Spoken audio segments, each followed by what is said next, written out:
Let's start the things, Thomas. Thank you.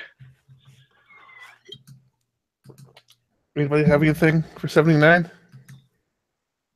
I didn't know that was something we were doing. I don't know. You always seem to pop in with something, so I didn't want to. You said you were going to phase it out somehow.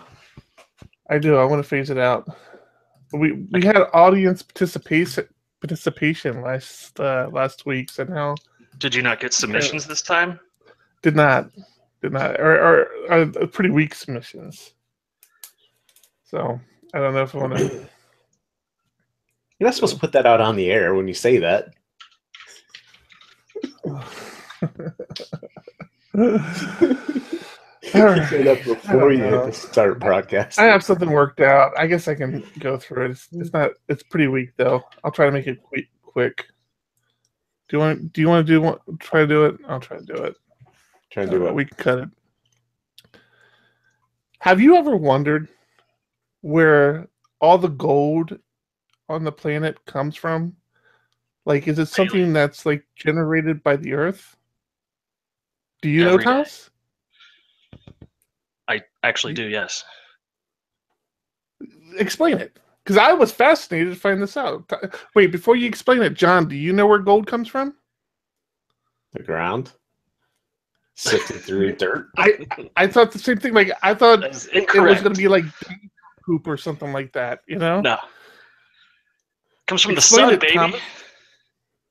No, not exactly the sun. Close. No, it's born out of the Big Bang. Gold was created in bulk during the large cosmic events that created our universe as we know it, and outside of black holes and particle accelerators, we have the gold that we're gonna have.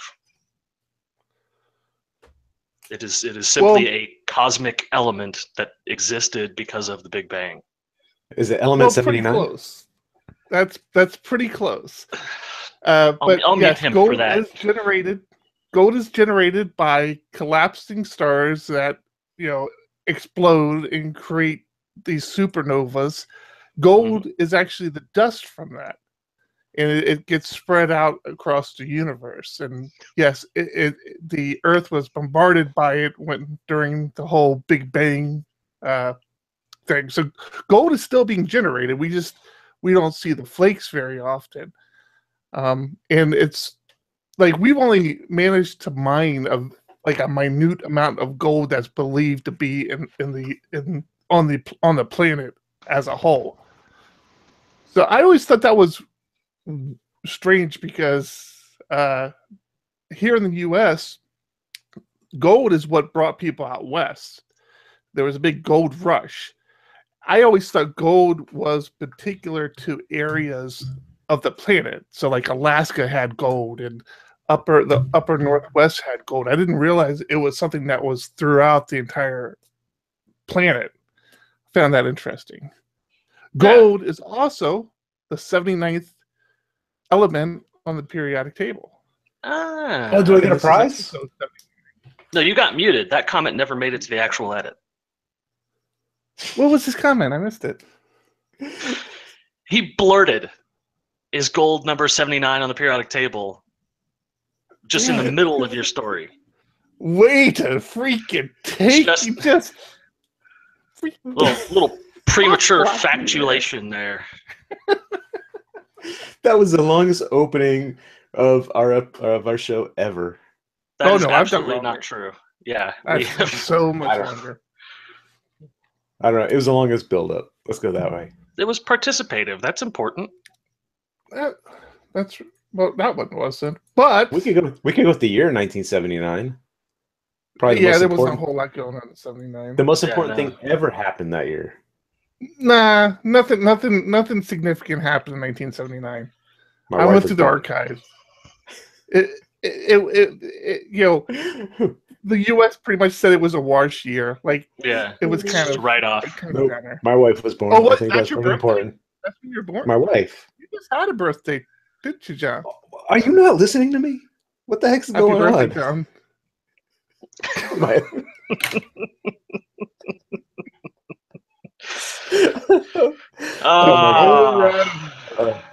I'm ready to go Feels- to Brandon. Feels like it's been 7 days since we did this last. Thomas mentioned audience participation, and last week's show, Jeff, Actually, he didn't. I forgot say how to that. pronounce his last name, but he's getting PHP Ugly swag because of his contribution to number 78. I forget what it was now, but it was good enough for me to use in the show. We should flip it around, though. If we really want to get contributions, we're going to Yeah. send you PHP Ugly swag if you don't send in a contribution. There's a sticker coming in the mail if we haven't heard from you. Probably a better. Speaking coming in the mail, guess what I got today? An envelope of semen. A lot of people have been tweeting about it. I was feeling left out. I figured I would most definitely be included in this. I got my letter from Cox Communication saying that Nice. I use too much data and I would start to get charged $10 per every 50 gigabytes over my terabyte of permitted data usage, Yeah, which and is weird. This week, Ajit Pai got reconfirmed as the head of the FCC, so expect that to be the new normal. Yep. And it's weird because I logged into Cox's website and you can buy additional data to add to your tier.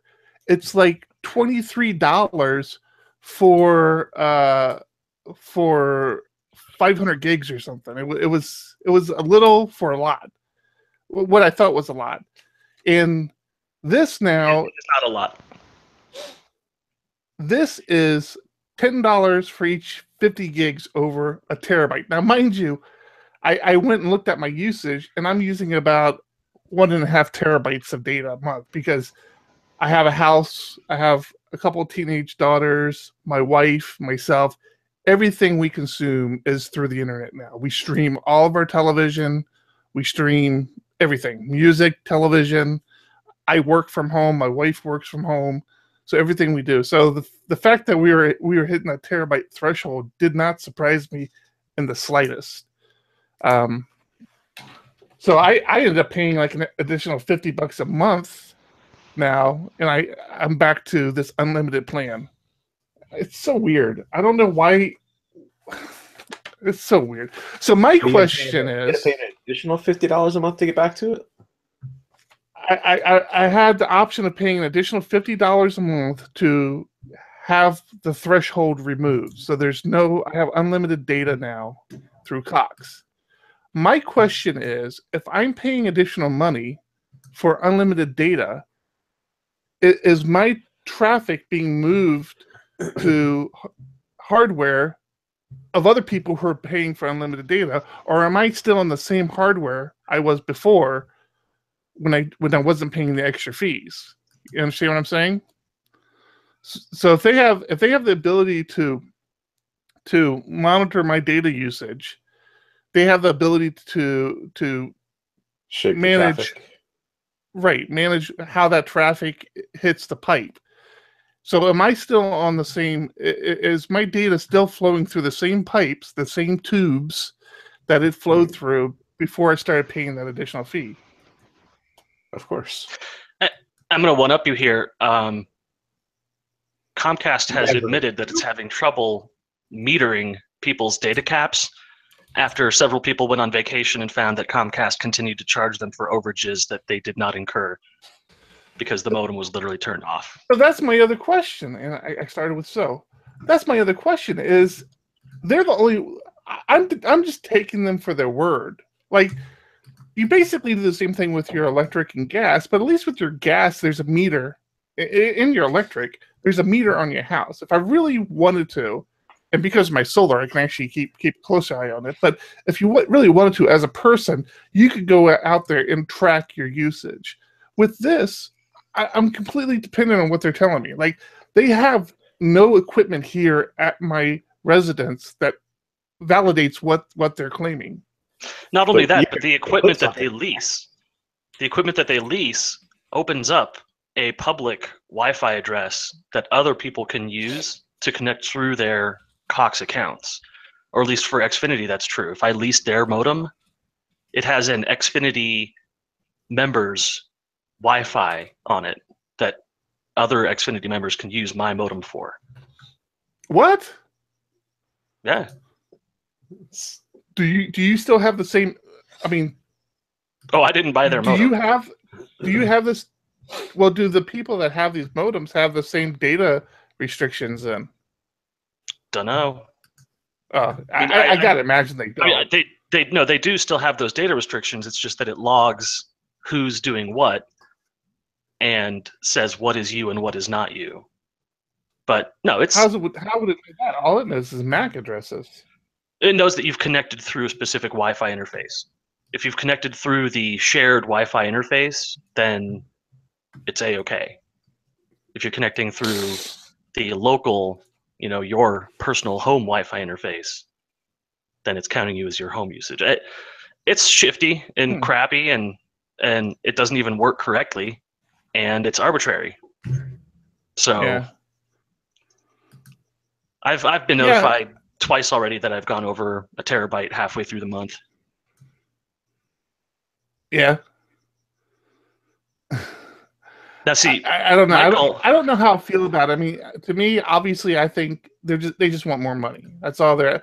Give us more money and we'll leave you alone. Is how I feel about it. It's not even that they want more money. They're a corporation. They just require more money. They just take in as much money as capable. There's no person making that decision. I have to be honest, though. I think it would have upsetted me more if they would have come to me and said something like, "Oh, by the way, if you stop using Hulu and you start using Netflix, we won't charge you for your Netflix traffic." Well, that's T-Mobile. Kind of like what the cell phone companies are doing now, where you don't. They're trying to get the work around the whole net neutrality thing. So I'll tell you what upset me is that you got a nice letter in the mail telling you what was going to be changing. I got an injected JavaScript pop-up in my web browser. What? Which, if that ain't fucking invasive, I don't know what is. Wait a minute. You're telling me that you were just cruising the web and then a pop-up came up from your... Absolutely. How would they have even done that? As long as it's HTTP traffic, they just inject HTML straight in. It's easy for them to do, but that's crazy that they did. That's how they notify me of everything. What? They notify me of data overages like that once a month. And it just randomly pops up on your browser. Yeah, if I'm dumb enough to be running HTTP. How do they know it's you and not like your kids or something? Or I don't think they care. Yeah, they don't care at all. They feel that they've notified the household. That's shady. Yeah. All right. How's everybody's week been? What's everybody been up to? Oh, boy. Not a whole lot. Well, I'll speak at once. No? I signed up for a new service, and I've heard about it a long time ago, the YouTube TV. And it's in San Diego now? It's in San Diego now. And so far, I'm liking it. I'm trying to... Yeah. I'm on the 14-day free trial, and my next step is trying to convince the wife to try it to see if we could replace our current cable account with that. I'm liking it as well. I was just on the cuff of giving Sling TV a try. I just done the Hulu Live television. Absolutely hated the Hulu Live. A horrible experience. I didn't even hear that. It's so bad. It's so bad. Sucks. Yeah. So I was just on the cuff of trying Sling when I got the notification that YouTube TV was in San Diego. I'm like, oh, okay, let's do that. I agree with you, John. I'm liking it. Of course, because it's so new. I was gonna say, I don't like that they don't have a guide. So they'll show you what's on right now and what's on the next half hour, I think, but they don't show you like what's going on later tonight, and that's kind of frustrating. Can you watch the Chargers games? one of the problems. Who watches the Chargers? Nobody even cares. Sometimes they about the play some Chargers. pretty interesting teams. But yes, you can watch the Chargers. I watched them. I don't know if I watched them on the Hulu or YouTube. Was it the I game forget, they lost? They've lost all their games, so yes. Oh, right. Yeah, they did. They did. It's also the game where they didn't have a lot of fans, which was yeah. nice to see as well. They tarped over the field or tarped over the seats. Yeah. Now, the YouTube TV didn't have Adult Swim, so there's no Rick and Morty. Ooh. But what's Rick and Morty? Oh, go away. Freaking Tom's got me hooked on this Rick and Morty. Yeah, What is great it? show. Tell you what, I was not happy about it. He but fought hard to not watch it. I did fight Not like- pretty hard on that one. It I is did fight pretty hard. I got a new show. very good. A person recommended a new show to me, and I think Thomas, you might have recommended this one to me in the past as well. I'm going through it on Netflix. That Halt and Catch Fire. Oh yeah, great Have you show. Dude, it's really good. Yeah, Have you seen is this, it? John? it's very inside baseball. No. It's you have to be a then nerd I to would- enjoy it. Then I want to It's watch very it. inside what? Inside baseball. Like it's a very narrow scope of people who could understand the context of it. Right. So is think it not John's baseball or actually not? get it. No, it's not It's not- baseball. No, inside baseball is a term for focused context. I've never heard that before. Nor in my have life. I. And Really? I'm a baseball fan. I mean, I know what inside baseball is. It's great. It was a great show. I had never heard it used in this context before. But John, it's this company who actually I don't know what the whole series is. I'm just getting through like the first season of it, and the highlight of it is a company that's trying to be competitive and be one of the first companies to build a personal computer. And they reference all the things you would remember of that era. So this is like happening in the 70s. Yeah, the 70s. And they reference, of course, the Apples, Commodores. They make a bunch of IBM references. IBM is their IBM, target for IBM reverse is the engineering. bad guy, basically. Yeah, it's great. Big You should Blue. watch it. You should watch What's it called? John. And there's enough of a story there where it's kept me pretty interested in it. And What was it called? I'm Halt and Catch Fire. Halt and Catch Fire. I might check that out. Probably not. So I just started season 2, and right now the leads in the show, the female leads in the show are kind of doing their own business, and they're dealing with the whole sexism in the industry back in the 70s, and it's good. It's a good series. You'll like it. I think it's definitely worth a binge watch. So Maybe I'll check that's that out. basically what I did this week was binge watch Halt and Catch Fire. No work? You didn't record any podcasts or anything? No, I think it was a holiday in the U.S. this week, right, John? No, it wasn't. Damn No. it. No. Have you just been drunk all week? Oh, wish. How's I that different wish. than any other week? Oh yeah, fair enough. Oh man. So I know we teased that we have our first keynote speaker for Wave PHP. Is it me? Have I asked you yet? No. Then it's probably not you. Well, you wanted it to be a surprise. Surprise! It's not you. So I had a conversation with the person, and they said, "Yeah, it's way too early to discuss this. You need to wait." So, sorry, everybody. We're waiting another. Okay, so why'd you bring it up 6 again? months. That's exactly. I was thinking of myself. I thought we were talking about this. I thought he just needed a reason to talk about Wave PHP, which is No, happening building in San building- Diego hey, guys. this year. building suspense. Hey guys, guess what? We're still not announcing it. I Guess think what, you're guys? just building irritation. What? Nothing. Knock knock. Done. By the way, Wave PHP is coming up less than a year. Less than a year. I'm excited. I'm feeling the wave. Somebody's excited. Hey, we have full price tickets. Michael available. Dorinda, you'll Thomas. be surprised what makes it to the actual show. We have no shame. Yeah, we haven't started recording yet. We're outing you as actually watching the show live now, Michael Dorinda of Laravel News and the North Meets South podcasts and the sexiest voice in Australia. He is the Jeffrey Way of Australia. That's how I feel about it. I never thought of Jeffrey Way's voice as sexy.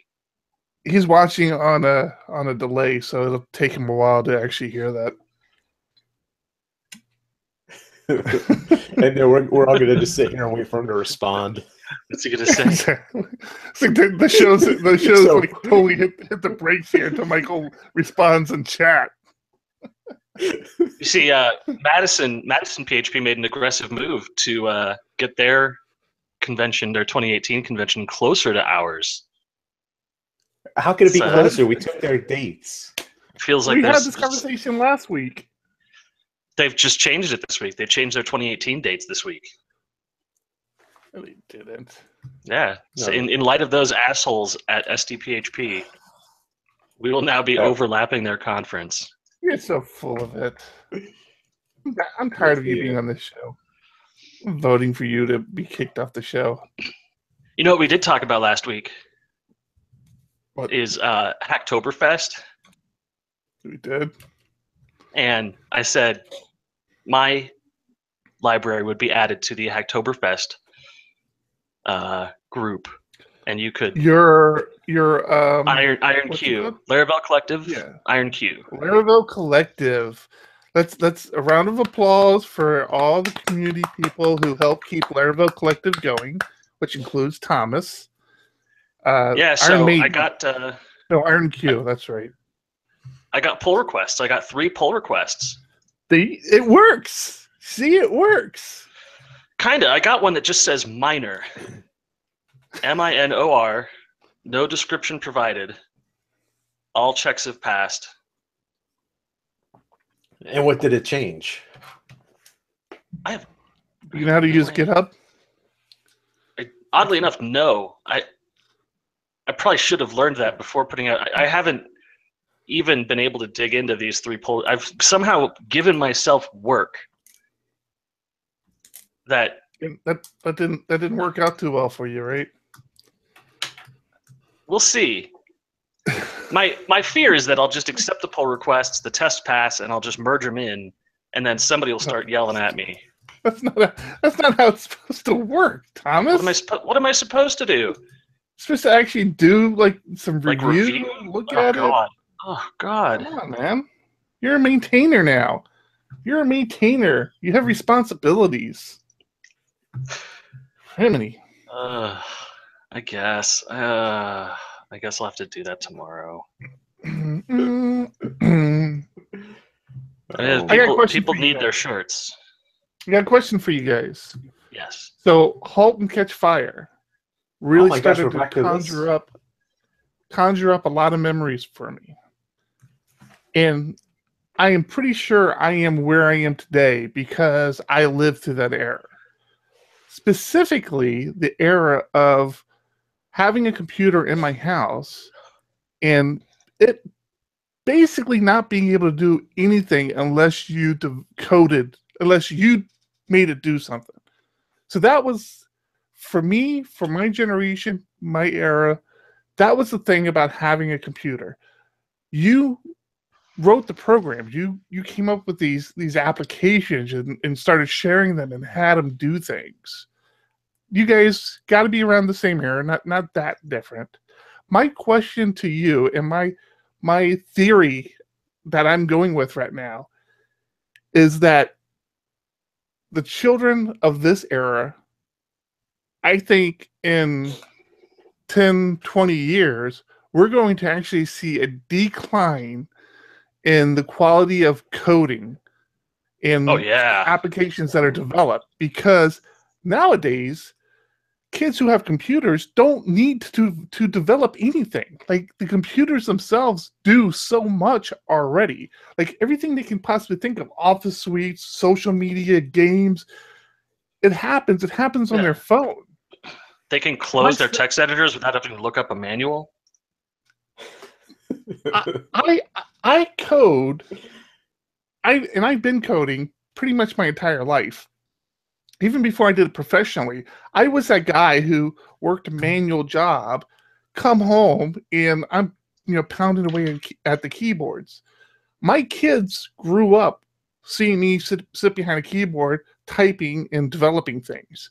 You think they would have interest in doing that? Now, I've had one daughter that shows some interest, gave her some insight on how to do some development, but she quickly kind of faded away from that. And to me, it's like there's no incentive for her to develop. Like she has nothing she wants to develop right now. Everything I think that was true in our generation, even though, I mean, there were fewer computers at the time, so not everybody was doing this stuff, but it's kind of equivalent to now. There are things out there where kids can get into coding. There are games, there are toys that they can buy, and they can mess around with it and figure out how to make things work. So they have the opportunity to learn and to build those skills. I just think there were fewer devices back then. I think John's trying to say it's not the computers or the technology, it's the kids. Kids still suck and don't want to do work. Correct. I still suck and don't want to do work. I am 100% on board with him.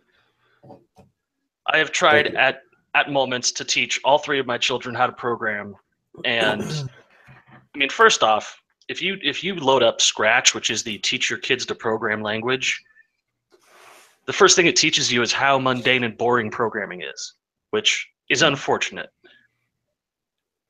I've tried over the years with my sisters, with nieces, nephews. People just, unless they have a passion for it, they don't want to learn it.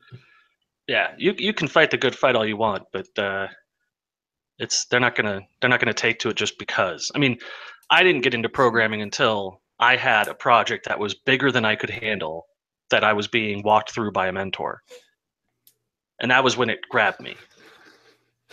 I'm clearly too close to this because in my view, I think to myself, if I didn't know how to code, like even at the age I'm at now, where I'm at in life, if I didn't know how to code, I would be terrified because it's like, how can you not understand how this stuff works, or at least have some just recursive knowledge of how these things are happening? And it's like my car. I don't necessarily, I'm not a mechanic. I can't do anything,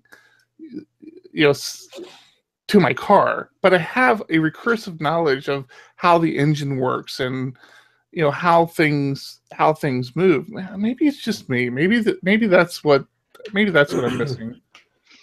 No, I feel the same way about myself. Yeah, you have an idea of how mechanics work, or how just yeah, but dang it, you have an idea of science and how things work. I feel the same way about myself, and I don't know where I was going with that statement. Good job. Good job. This is why we have you on the show, John. Good job. Appreciate that. The voice of reason. No, I had way more to say there and completely lost train of thought. Well, I think my son, even though he's not into programming, he loves taking things apart. He loves mechanical engineering, and he loves sort of the concept of engineering.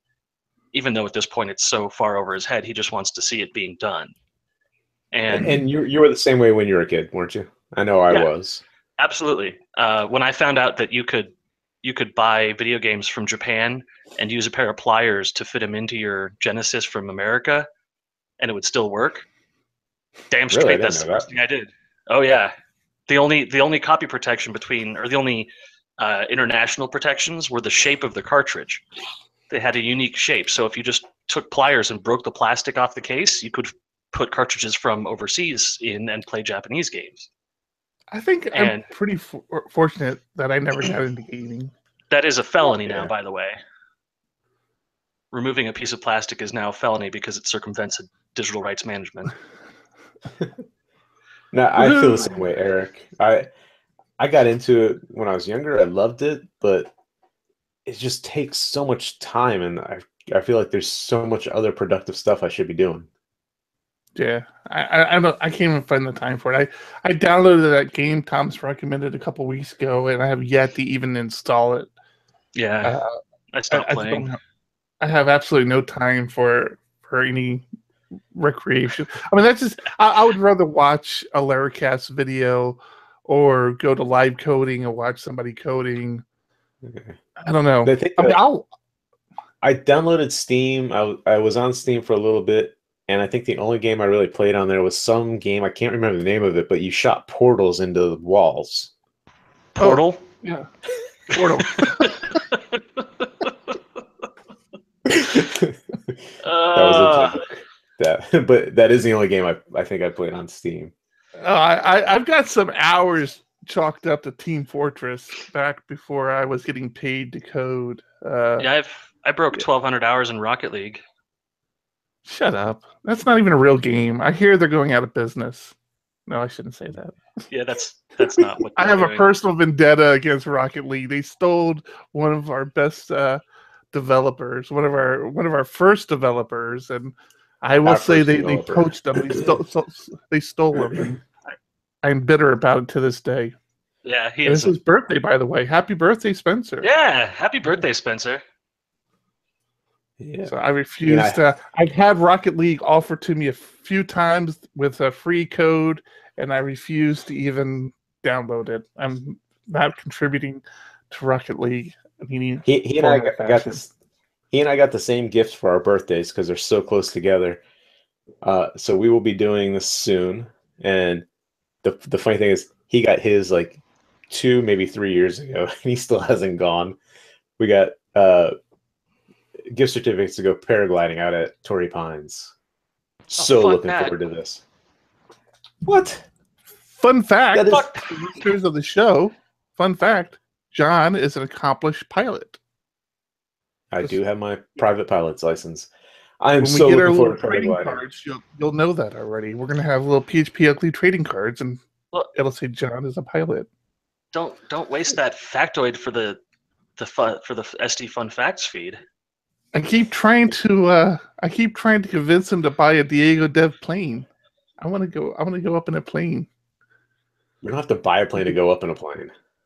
That's what I just said. I'm trying to convince you to buy a Diego Dev plane. Yeah, he wants you to buy it so he can fly we don't have to buy one to go up. You're missing the point completely. But they don't like it when you slap your logos on their planes. Like when you rent a plane and you slap a big DD on it, they'll be like, "What are you doing? That's not your plane." Yeah, it is. And Eric likes it. It's my plane. Eric likes it when you buy him dinner and flowers and a plane.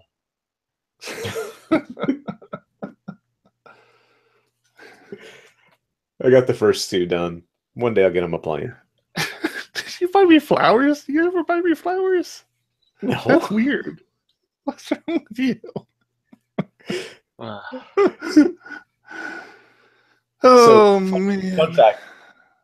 I just learned because of Thomas, who made me go look at Beth Tucker Long's Twitter feed about the change of Madison PHP dates. By the way, they're not overlapping Wave PHP at all. So go check out their conference.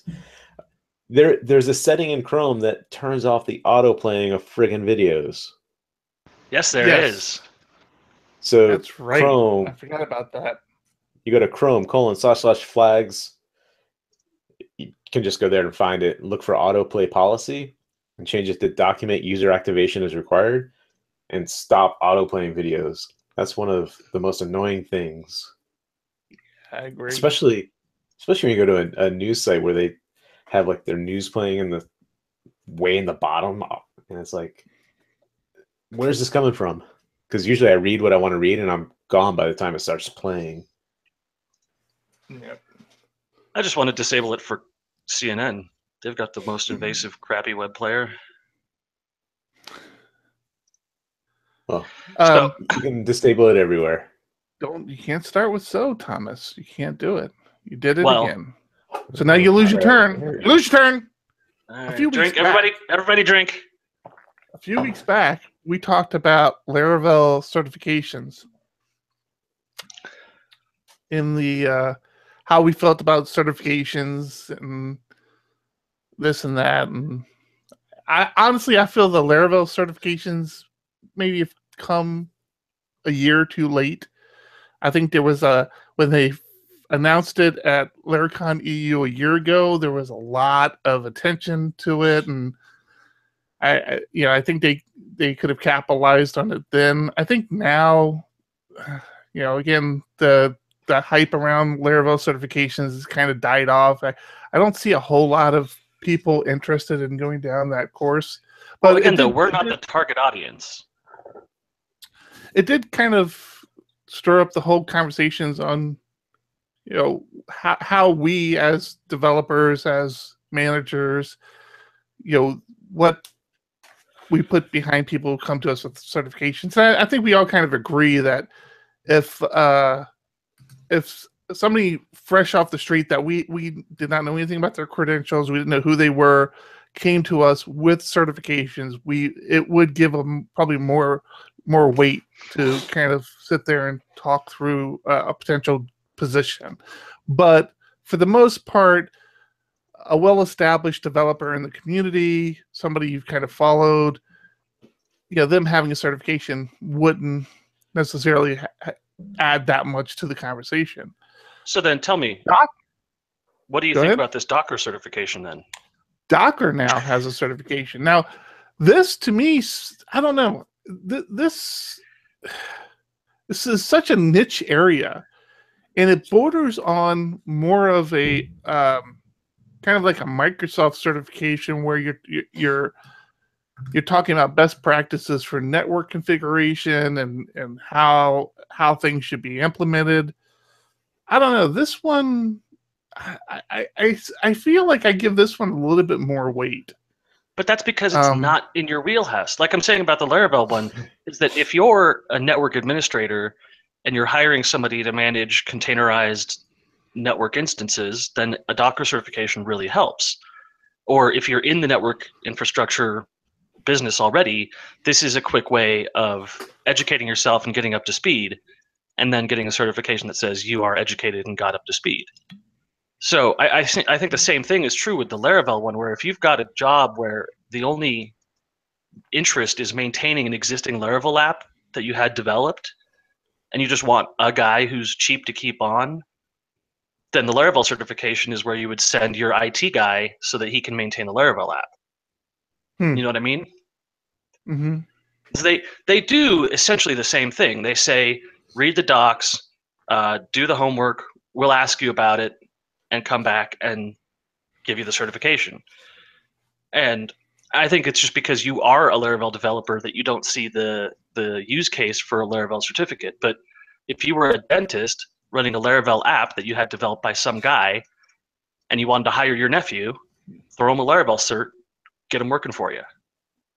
Yeah, I think we stated that when we talked about the certs. I was very, very clear. If I didn't know anything about Laravel and somebody came to me with the Laravel certificate, yeah, I would definitely give that would carry weight. So yeah, I see what you're saying. No, I tell you what, though, if you're looking for a job in that field, you want the certificate because it lends credibility to what you say you know. The question is, when you show up to the interview, do you show up wearing the Docker certified T-shirt? Because when you get your Docker certification, you get the lapel pin and you get a Docker certified T-shirt. A lapel pin? Just like Microsoft. There you go. There you go. I wonder if you get anything like that with the Laravel one. Exclusive access to the Docker certified professional network on LinkedIn. In case you didn't hate LinkedIn enough. I think the Laravel certification, you get like fancy socks or something. I don't know. I got an email from LinkedIn this week where a woman was saying, I know you're not in the market because it says so on your LinkedIn, but do you know anybody? My first thought was, you want me to do your fucking job for you? Holy crap. I can't tell you how many LinkedIn notifications I've gotten that says, I was looking at your profile. I just thought I'd let you know that we're a web development company that would be happy to help you with the website. It's like, then you didn't fucking look at my profile, did you, you idiot? No, LinkedIn is garbage. Eric, did you see the email we got today? I got a random email saying, "Hey, we noticed that your site is running on Laravel, and as you should know, technology is constantly changing, and you need to keep it up to date. If you're not happy with your current development team, we'd be happy to help you out." And I wrote back, "Do you have an automated bot that's scraping websites to know if it's Laravel and then sending off an email? Because if you would have spent 2 seconds on our website, you would have known we're a development team. And if we're not happy with our development team, we probably shouldn't be in business." Yeah, it's a core problem. He wrote back saying, I haven't looked at the source of our site, but how would they have determined it was a Laravel site, I wonder? Just get it to throw a whoops error. That's true. That would do it. Yeah, that would be a good approach of doing that. It's not too hard. Laravel but that shouldn't happen in production, right?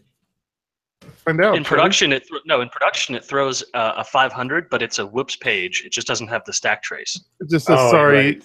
the page cannot be loaded. Yeah. And if I see that, I immediately know it's Laravel. I want to look at the source code now, though, and see if there's any mention of... You could also look at the XHRF token, which probably signs with something indicating Laravel. I mean, we have a lot of Laravel in our source because, you know, we are a Laravel shop. So yeah, I don't know how it's, I think the whoops must have been how they did it. There's a couple ways. I wouldn't be surprised.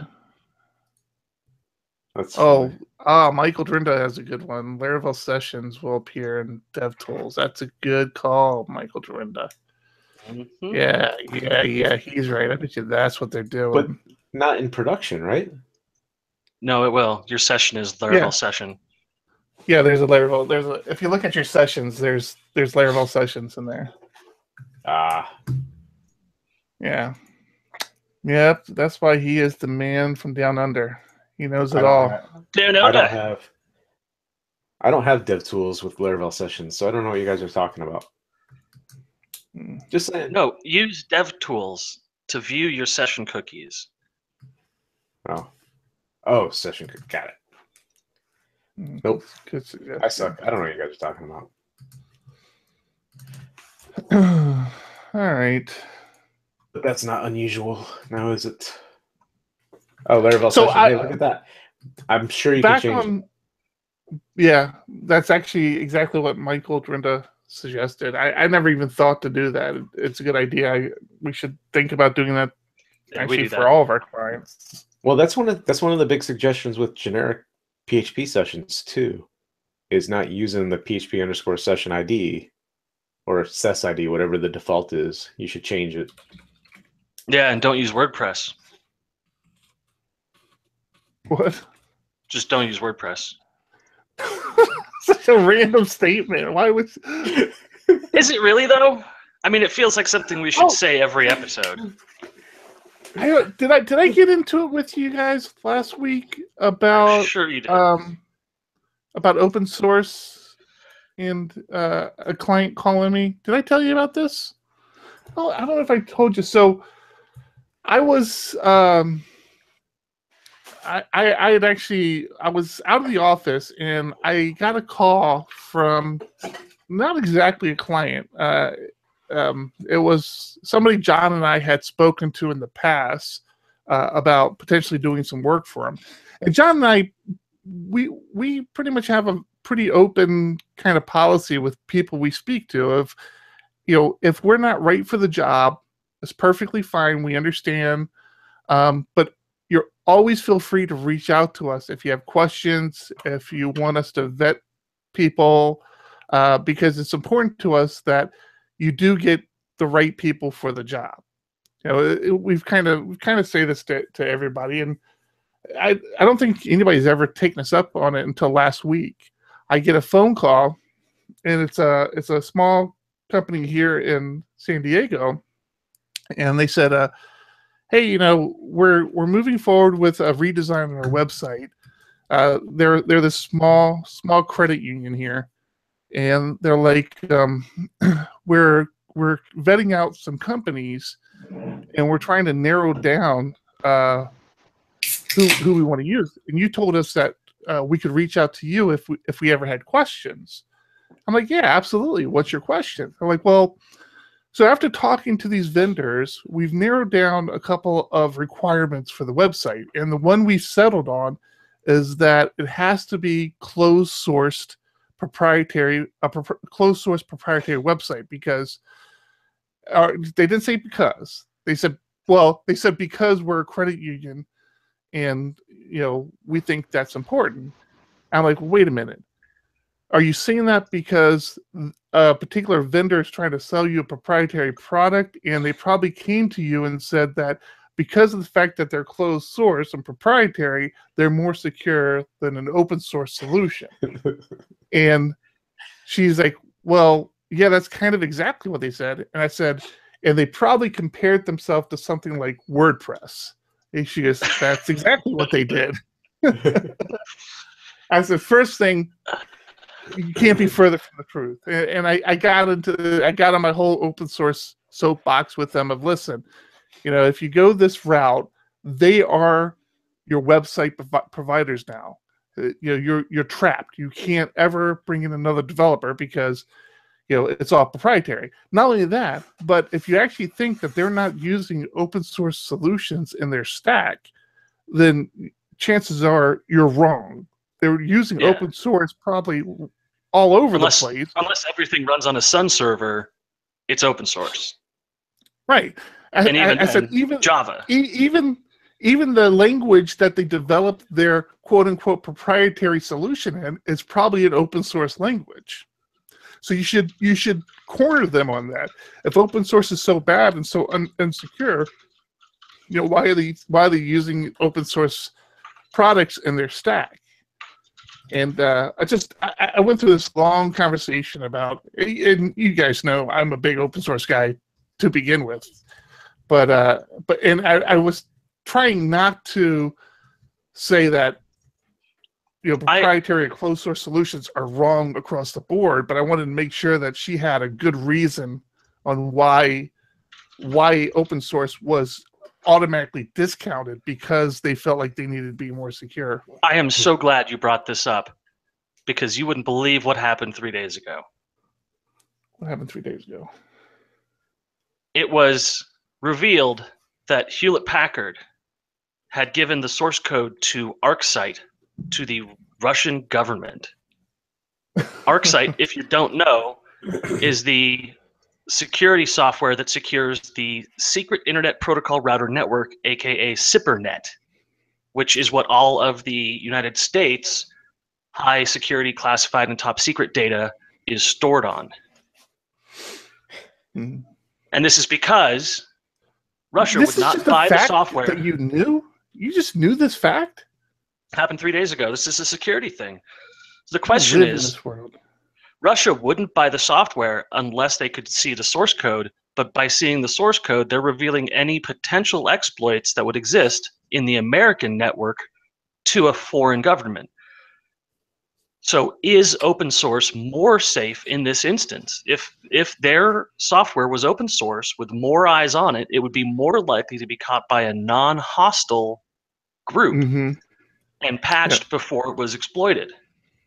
But in this instance, that's exactly what I told this client. I'll call him a client for now, even though we don't make any money off them. But I told them, I'm like, if you think that their solution doesn't have security holes, it just means that their security holes aren't exposed in the public like open source security holes are. It means that the bad guys are holding on to their security holes and keeping them secret to exploit when they want to. Yeah, and that's absolutely what's going to be the case here with ArcSight. It's insane that the software that basically only governments and corporations can afford can only be seen by governments and corporations. it's going to be a massive problem. But hey, it's not like the United States has any enemies. No, none. No. Not a single one. Nobody likes us. Well, we need to put that in the card, Thomas. We need to do better. teased. So here's the problem with the way we've done our reformat here of just talking is our show notes are like 1 or 2 lines down. we just start randomly. Look at the Reddit stuff. Huh? Look at the subreddit. I throw all the stuff on the subreddit. Oh, really? Yeah. I mean, you throw stuff on the subreddit that's not on the Trello board? Yes, it's flagged by episode. Oh. This is why do we keep around? This is John's running gag for the day. What's bowling? He doesn't know how to computer. I prefer not to computer. Can I do something else? I brought up earlier this week in our little chat room that I had something special for us to talk about. You sure did. You're so excited about it. I am excited we're about like 54 minutes in now, so it better be a quick something special. Yahoo announced that they were wrong about the number of accounts that got compromised. I saw this. It was actually all of them. Every account. Equifax is still reeling from what they're saying was one system admin who forgot to patch a machine. And we're looking at government regulation of customers' data. So I am proposing something wholly new to you guys that will dramatically affect how you guys deal with customer data. Okay. You're not allowed to have it. You cannot have email addresses. You cannot have passwords. You cannot have real names, phone numbers. You cannot store that information in any way whatsoever unless you go through a very expensive and thorough certification process. Now, you might say that that is absurd. No such thing has ever been done. I point you towards Visa's PCI compliance. If you are going to store credit cards in any way, you have several levels of which you can store credit cards. You can store the last 4 and the first 4 at the first level.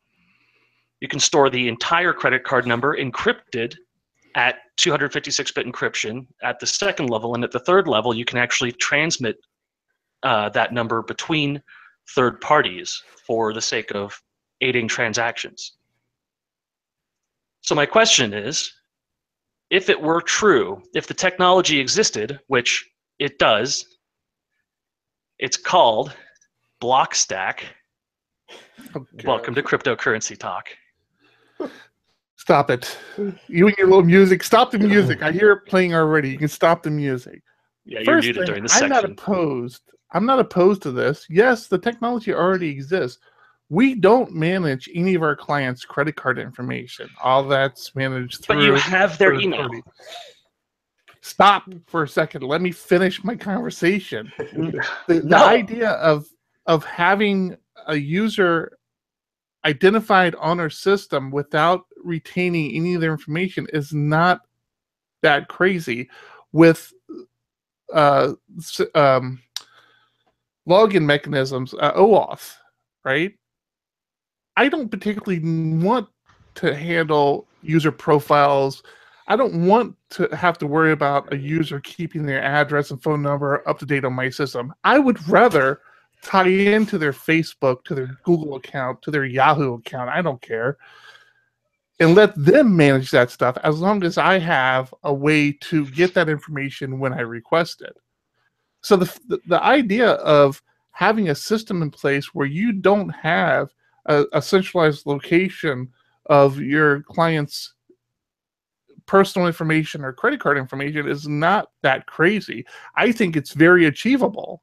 And it's kind of something we're working towards with a few iterations of things we're working with on clients today, is to disperse that that requirement of us maintaining that information. Because really the information, now this doesn't hold true for everybody, but for our clients, that information is not that relevant to them.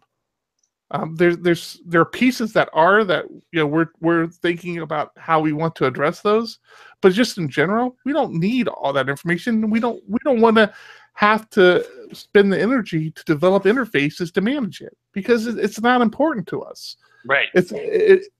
We'd like to be able to get it when we need to get it, but if that's in somebody's Facebook account or in somebody's Google account, so be it.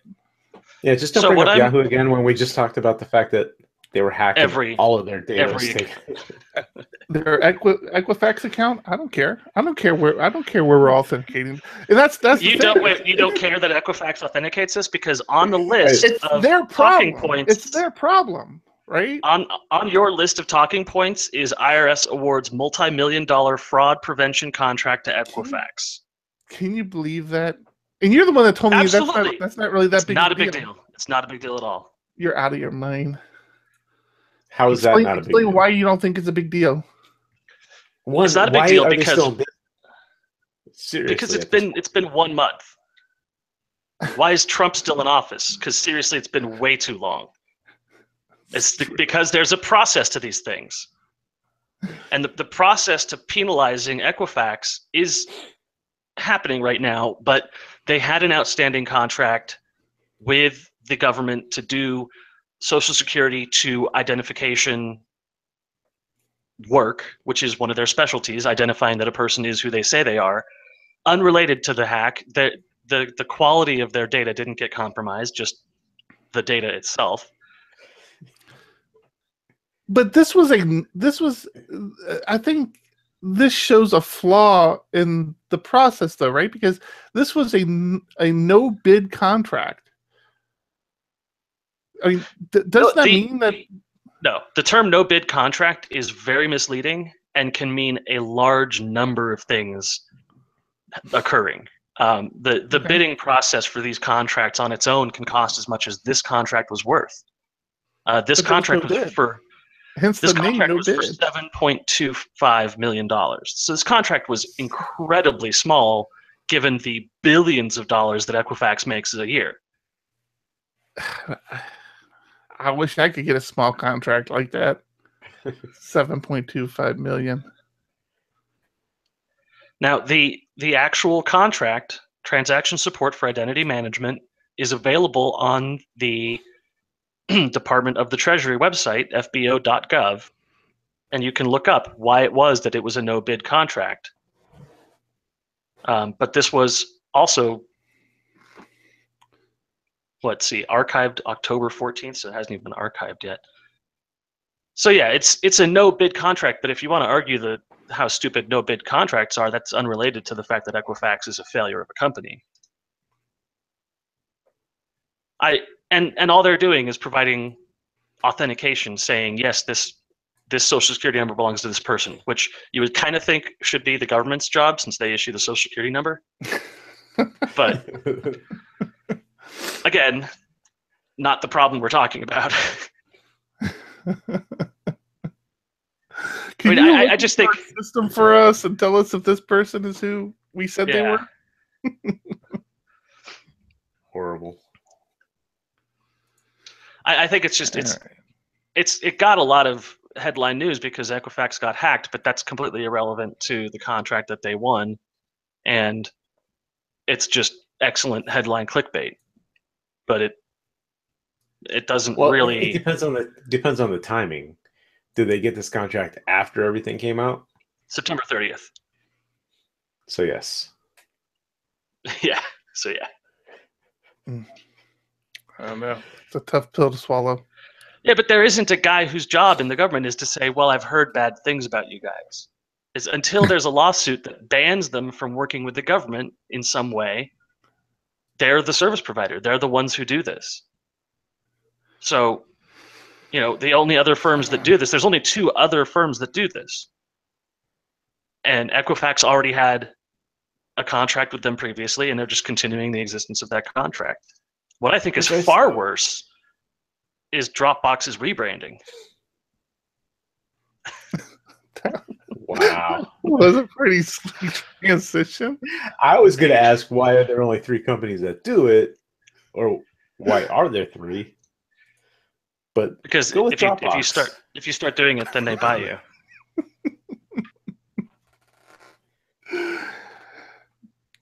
Wow. Do we care about the Dropbox rebranding? I don't. I couldn't even honestly tell you what the previous Dropbox branding looks. I never look at Dropbox, and No, I've been a customer for 10 years now. It's just ugly. That's all. You just look at it and you go, "Oh, that's incredibly stupid," and then walk away from it. I totally don't care. It's a picture of a box. Move on. I think it's interesting like 30. how big of a deal they try to make of it. Like, they had a whole site dedicated to the rebranding of Dropbox. And I'm like, I don't care. And then I put it in the show notes. So apparently I did care on some level. But yeah, I don't know. I don't look at Dropbox. It's one of those things that just lives in the background for me. You guys ever hear of war driving? Yeah, that's back in the day, brother. You talking about Wi-Fi? Yeah, Wi-Fi war driving. You'd make an antenna, a Yagi antenna out of a can of Pringles. You just surf a neighborhood, see who's got open Wi-Fi access points. Why do you bring that up? Because my favorite new term was coined this week. It's called screw driving. Screw driving? Is this going to be a porn thing? Absolutely. So, is this another IoT thing? This is an IoT thing. So it looks like there's a lot of IoT is well known for its use of the low power Bluetooth stack, BLE. And there were some hypotheticals out there that these Bluetooth stacks were more vulnerable because they had an always-on connection. They broadcast full time. They're always broadcasting their addresses. Open up the link from the show notes. Open.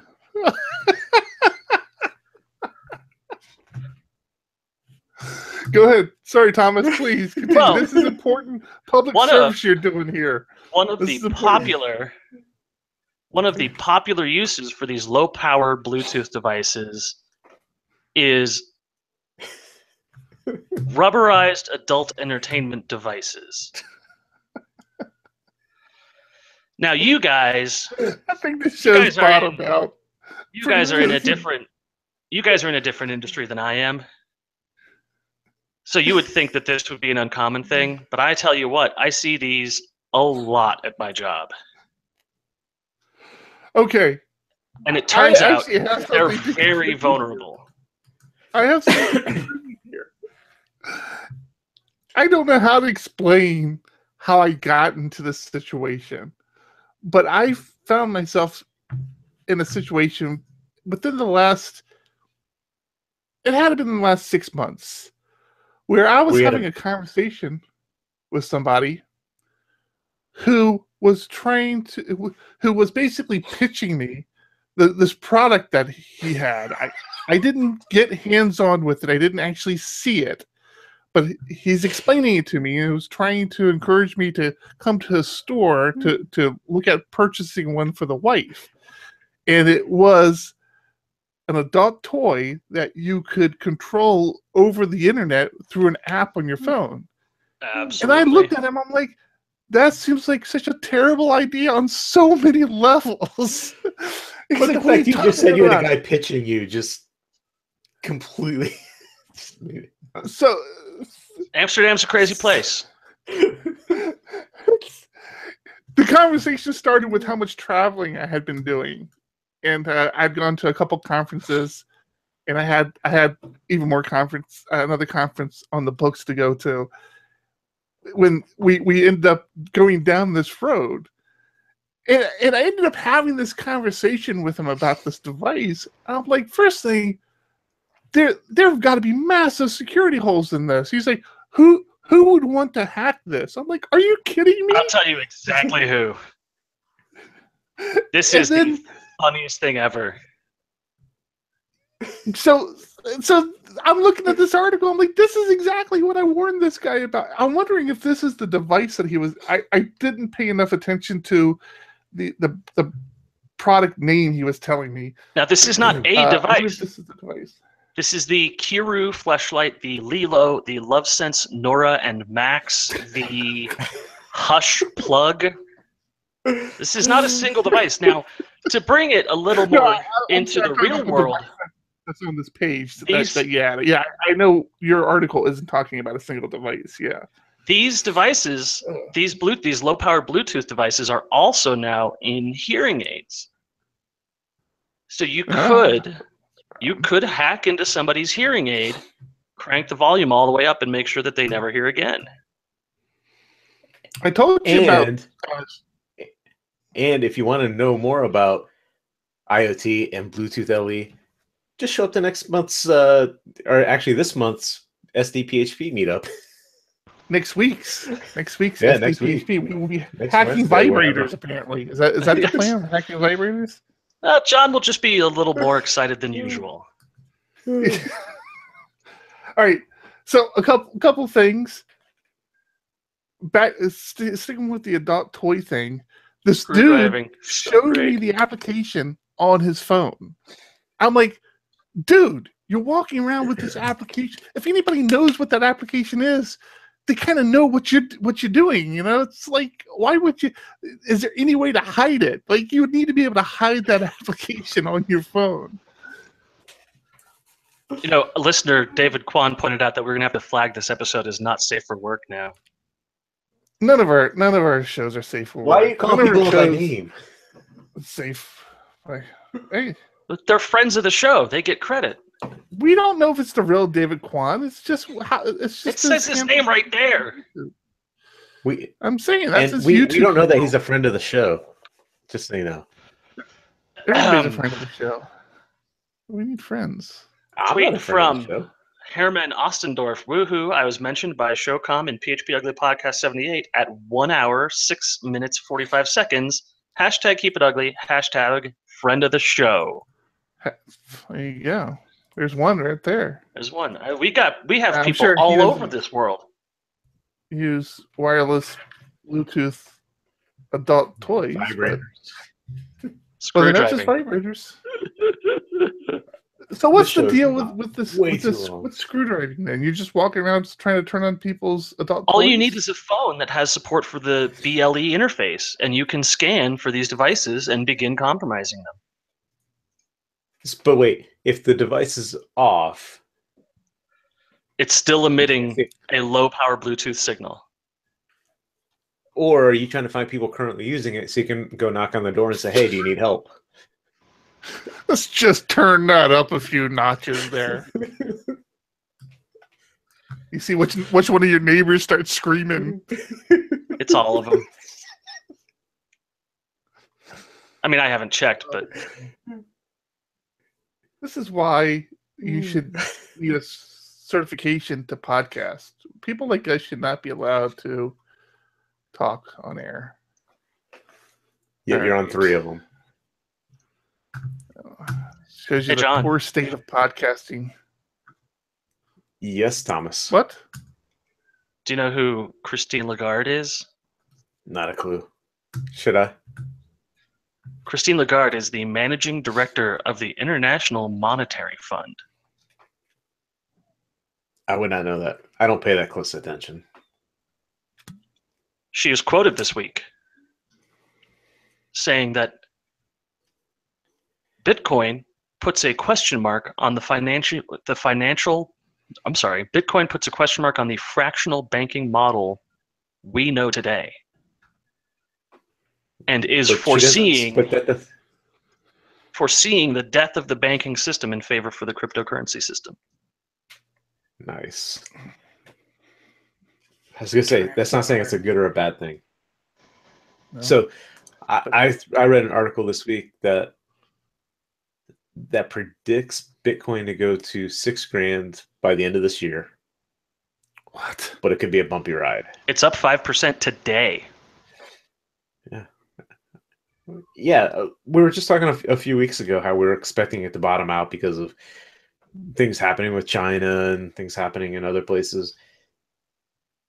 But other parts of the world seem to be stepping up. And I think right now Japan is the leading cryptocurrency hotbed. Japan just opened up an exchange. Place to be. Yeah, Japan has created an exchange that allows for the trade of 12 separate cryptocurrencies. 43.79 I think, now. I think that's the hard part about being in the United States is we do have a strong currency, so people aren't using it as often as it could be, which is sad. Well, I mean, we're not seeing only are they not using it, but companies are lobbying against it. They're like trying to say that there's no benefit to it, and that's the problem, right? Is you know, it's hard to get that embraced, get Bitcoin embraced here in the U.S. because exactly what you said, we have a strong financial system. Well, I just think that at some point, when some clown with little fingers tweets his way into World War III, we'll see the U.S. dollar start tanking and Bitcoin work unaffected by it. Historically, war has been good for the U.S. I didn't say the U.S. I wasn't that specific. Okay. Yeah. No, I think I don't think war is going to help the Bitcoin.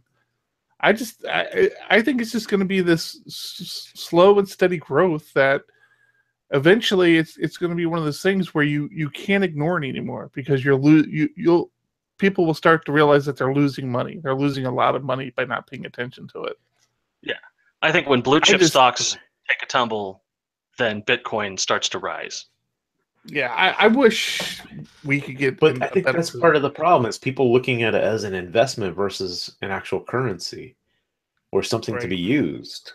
Well, they're one and the same. You have to see that. You have to see it as both, because those investing lend credence to the value of it as a fiat. Yeah, but that investing is short term. No, yeah, I guess so. I guess I agree with it. I think the investing is how that initial interest is happening, but it's not going to be able to carry it. Yeah.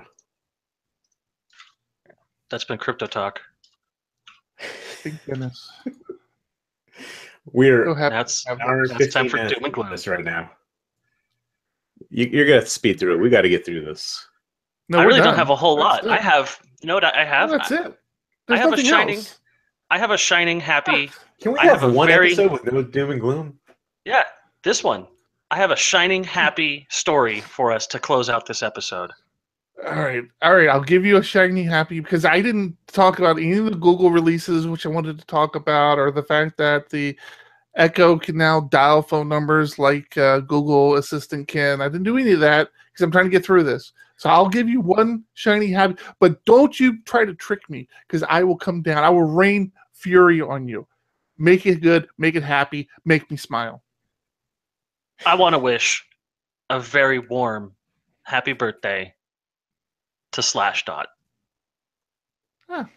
20 years of providing the essential geek tech news, the stuff that I grew up on when I was a junior admin in 98 and 99, the thing that got me through the tech world when the internet barely existed.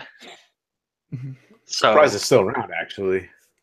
Yeah, I was kind of surprised too. Definitely not as impactful. I mean, Slash was the Reddit, was the Dig, was everything before those things were even founded. I mean, it was kind of that social news. Where you went to find information. Yeah. I'm a big Slashdot person. And now it just says the top article today is about their 20th birthday, and that was yesterday. So I sent you a Slashdot link today, Thomas. You sent me a Slashdot link? Yeah, I did. Through what? Is it in your notes here? Nope, you didn't. You didn't even reference it. I'm heartbroken. I don't know, man. Look in Slack. It's in Slack somewhere. It says, "Thomas, I thought of you when I saw this." It's got to be in PHP Ugly Slack. Yes, the social network doling out millions in ephemeral money. I love it when they call. Yeah, but that was a Slashdot article. Yeah, it is. Yeah, that's a Wired. That's a Wired article. Was it Wired? No, it was a Slash. Oh, I'm sorry. Did I linked to you the Wired article? So I found that on Slashdot though. Here's where I found it. I'll throw it in. I'll throw it in podcast. So I'd actually followed the link through and linked to the Wired article. Sorry about that. I didn't realize. That's funny. So now you're being given a link to the link you got. Hope you're happy. Yeah. It's relevant. He was just talking about the relevancy of Slashdot today, and I'm saying it still has its place. All right. Ending on a happy note. I hope you guys are happy. I'm happy. Happy birthday, Slashdot. Happy birthday, John Congdon. Hey, thanks. Happy birthday, Spencer. Who? All right. We're recording on his birthday, so I guess he gets it. I'm Eric Van Johnson. I'm John Congdon. I'm Tom Rideout. Keep it ugly. You guys are so slow on that. That was perfectly timed. What are you talking about? I'm stopping broadcast because I can.